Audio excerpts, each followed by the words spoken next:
Hello, boys and girls. Today in class, I assigned you to read Thunder Rose by Jardine Nolan. Thunder Rose is a tall tale, in which we discussed last week. Tall tales are amusing stories told with great exaggeration and bigger-than-life characters. As you read, I want you to try and connect the character of Rose to the types of tall tale characters that you were introduced to last week, like Paul Bunyan and Johnny Appleseed.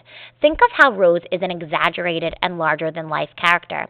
I would like you to come to class tomorrow with this knowledge so that we can discuss it as a class discussion. Please follow along as I read.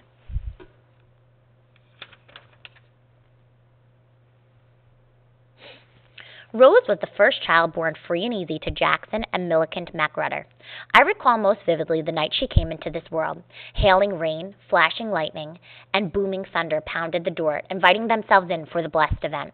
Taking in her first breath of life, the infant did not cry out. Rather, she sat up and looked around. She took a hold of that lightning, rolled it into a ball, and set it above her shoulder, while the thunder echoed out over the other. They say this just accentuated the fact that the child had the power of thunder and lightning coursing through her veins. "She's going to grow up to be good and strong, all right," Doc Holliday said. The child turned to the good doctor with a thoughtful glance and replied, "I reckon I will want to do more than that. Thank you very kindly." Shifting her gaze to the two loving lights shining on her, which were her ma and pa, she remarked, "Much obliged to you both for this chance to make my way in the world." Then she announced to no one in particular, "I am right partial to the name Rose." So much in love with this gift of their lives, her ma and pa hovered over her in watchful splendor. Overcome with that love, they lifted their voices in song, an old song and a melody so sweet and true, a lullaby passed down from the ages, echoing since the beginning of time.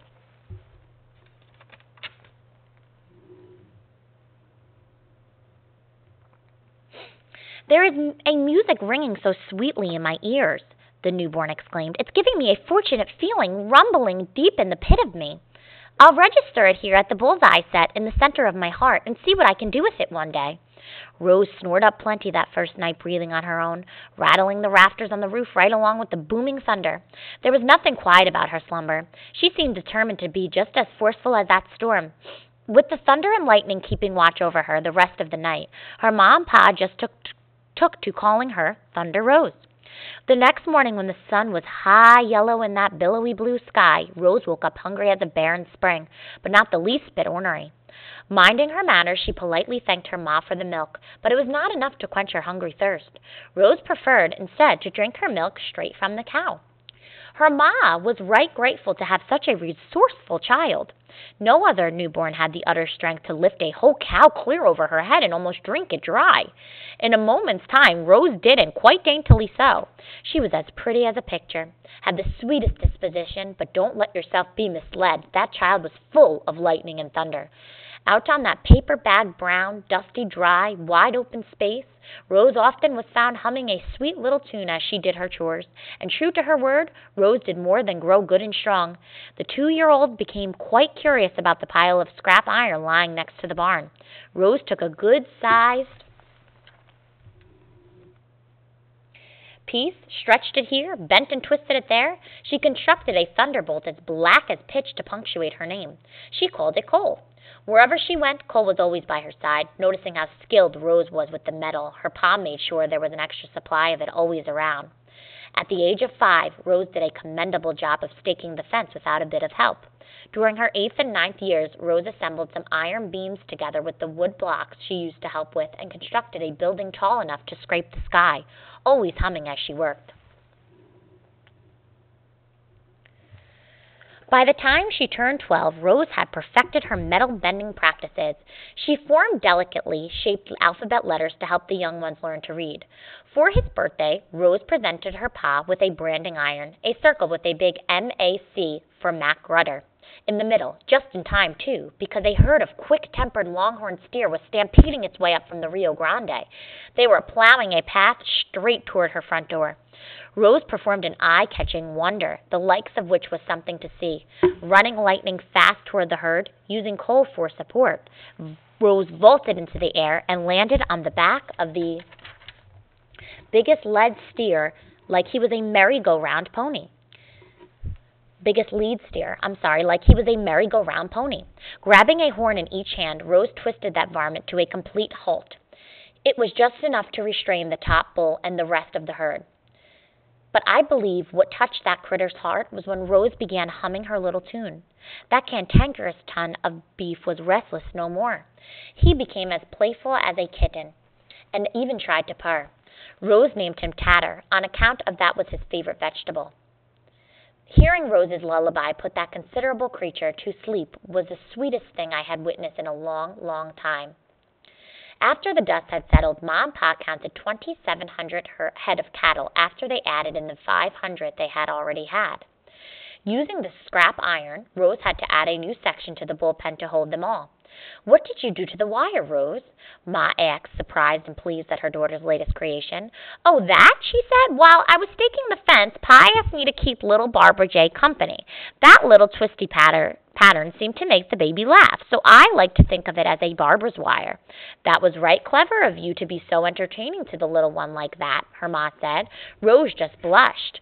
Over the years, that twisty wire caught on, and folks just called it barbed wire. Rose and her pa spent the whole next day sorting the animals that had not been branded. One day soon, before the cold weather gets in, she told her pa, "I'll have to get this herd up the Chisholm Trail and to market in Abilene. I suspect Tatter is the right kind of horse for the long drive northward."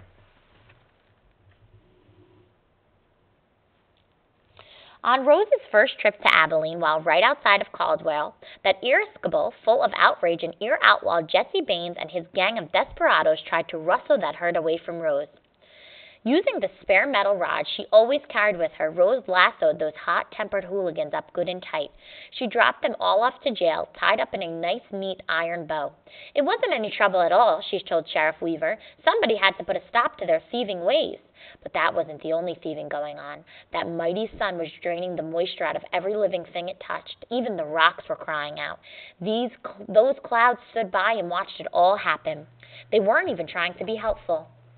Why, the air had turned so dry and sour, time seemed to all but stand still, and there was not a drop of water in sight.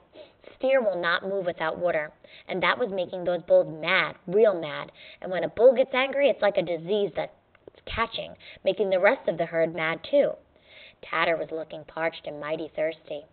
"I've got to do something about this," Rose declared, stretching out several iron rods, lasso fashion, then launching coal high in the air. Rose hoped she could get the heavens to yield forth. She caught hold of a mass of clouds and squeezed them hard, real hard, all the while humming her song. Gentle rain began to fall. But anyone looking could see there was not enough moisture to refresh 2 ants, let alone a herd of wild cows. Suddenly, a rotating column of air came whirling and swirling around, picking up everything in its path. It sneaked up on Rose. "Whoa there, now hold on just a minute!" Rose called out to the storm. Tatter was helpless to do anything about that sort of wind. Those meddlesome clouds caused it. They didn't take kindly to someone telling them what to do, and they were set on creating a righteous rampage all on their own. Oh, this riled Rose so much she became the only 2-legged tempest to walk the western plains. "You don't know who you're fooling with," Rose called out to the storm. Her eyes flashed lightning. She bit down and gnashed thunder from her teeth. "I don't know why anyone would want to mess with a pretty young woman who had the power of thunder and lightning coursing through her veins, but pity for them, the clouds did." Rose reached for her iron rod, but there was only one piece left. She did not know which way to turn. She knew coal alone was not enough to do the job right. Unarmed against her own growing thirst and the might of the elements, Rose felt weighted down. Then the churning column split, and now there were 2. They were coming at her from opposite directions. Rose had some fast thinking to do. Never being one to bow down under pressure, she considered her options, for she was not sure how this would all come out in the end. Is this the fork in the road with which I have my final supper? Will this be my first and my last ride of the roundup? She queried herself in the depths of her heart. Her contemplations brought her little relief as she witnessed her merciless, the cataclysmic efforts of a windstorm bent on her disaster. Then the winds joined hands and cranked and churned a path heading straight toward her.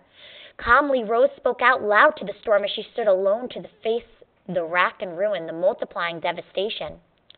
"I could ride at least one of you out to the end of time, but I've got this fortunate feeling rumbling deep in the pit of me, and I see what I am to do with this day, Rose said, smiling.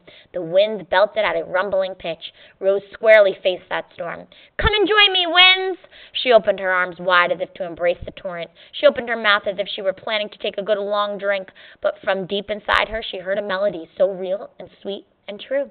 And when she lifted her heart, she unleashed her song of thunder.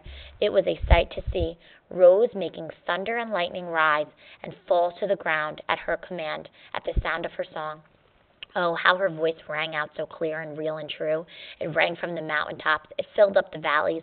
It flowed like a healing river in the breathing air around her. Those tornadoes, calmed by her song, stopped their churning masses and raged no more, and gentle as a baby's bath, a soft, drenching, and soaking rain fell, and Rose realized that by reaching into her own heart to bring forth the music that was there, she had even touched the hearts of the clouds.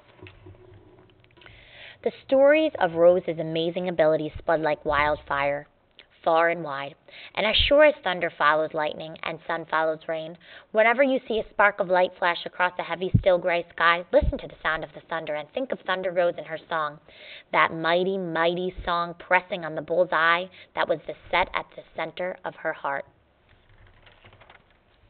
Okay, boys and girls, and that concludes your reading homework for tonight. I would like you to really go back and look at all the different aspects of Rose that make her a tall tale character. What is extremely larger than life about her that makes her a great tall tale character? Please have this knowledge when you come into class tomorrow because it'll make for a great discussion. I hope you enjoyed the story as much as I did. I can't wait to discuss it with you tomorrow. Have a great night.